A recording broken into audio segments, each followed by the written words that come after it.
In Yemen, U.S.-backed coalition airstrikes on a school bus killed and injured scores of civilians. RT's Dan Cohen is on the story. Most of the victims of the attack are said to be children under the age of 10. Saudi and Emirati airstrikes targeted them as their school bus drove through a marketplace. A warning, these images may be disturbing. The latest figures say 50 were killed and 77 injured. That number may go up as casualties continue to be delivered to the hospital. The strikes were in Sada province in the northwest of Yemen, an area under Houthi rebel control.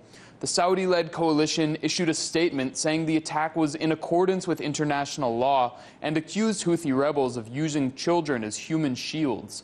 This attack comes days after the Saudi-led coalition bombed a fish market in Hodeida port and damaged the city's main hospital. That attack killed more than 40 civilians and injured 100, among them women and children. It's the 40th month of the war that began back in March of 2015. Reports say as many as 50,000 people have been killed. Nearly 18 million Yemenis, that's 60% of the population, are food insecure. The World Health Organization estimates there are now more than 1 million cases of cholera, and the United Nations says Yemen is the worst humanitarian catastrophe in the world. Connecticut Senator Chris Murphy tweeted, "U.S. bombs, U.S. targeting, U.S. mid-air support, and we just bombed a school bus. The Saudi, UAE, U.S. bombing campaign is getting more reckless, killing more civilians, and strengthening terrorists inside Yemen. We need to end this now."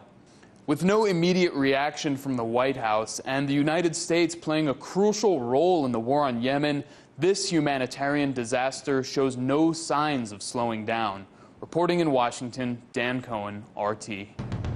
For more on this major story, we ask Robert Nyman, Policy Director of Just Foreign Policy, why are the Saudis striking civilian areas? They've been doing this since March 2015. It's part of their war strategy is a collective punishment strategy. That's been true since March 2015. They started hitting civilian targets immediately. That's been documented. The United States government knows this. The United States government has continued to provide weapons, aerial refueling, targeting, and diplomatic cover at the United Nations. This is a United States war. Congress could stop this war anytime they want by invoking the War Powers Resolution because Congress has never authorized this war, so this war is unconstitutional. A single member of Congress at any time could raise an objection and force a vote. Bernie Sanders did so in March. Bernie Sanders, Chris Murphy, and Mike Lee, and the Senate voted in March. 44 senators voted no.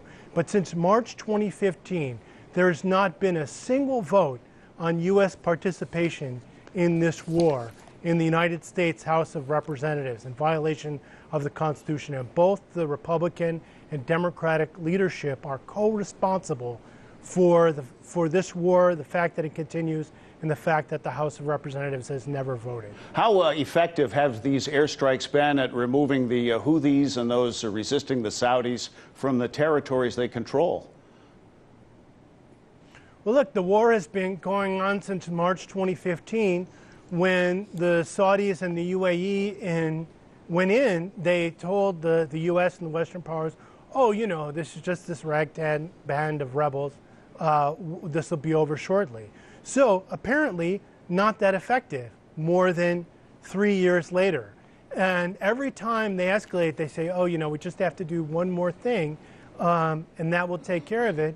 And that's what they said before they began the assault on Hodeida, the key port of Hodeida, which the world had warned against. Unfortunately, Mike Pompeo and the U.S. government green-lighted, even though the United Nations and aid groups warned that it could kill 250,000 Yemenis if the Saudi-UAE assault were allowed to proceed. And they also warned that if this war isn't ended by the end of the year, 10 million more Yemenis will be pushed to the edge of starvation. Senator Bernie Sanders issued a statement today saying the United States government is complicit in this atrocity, the attack on the school bus, and he's absolutely right.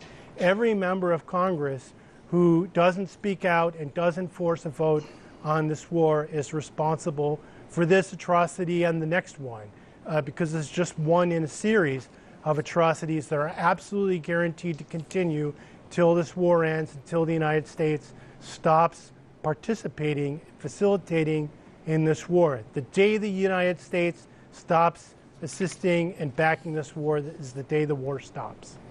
And that's all it takes is one member of Congress. Robert Nyman, Policy Director of Just Foreign Policy, thank you for your context and perspective on this story. Hey YouTube, thanks for checking out our channel. We hope you enjoyed the video. We have tons of content for you just like this. For more of RT America's one-of-a-kind news and analysis, be sure to subscribe and never stop questioning more.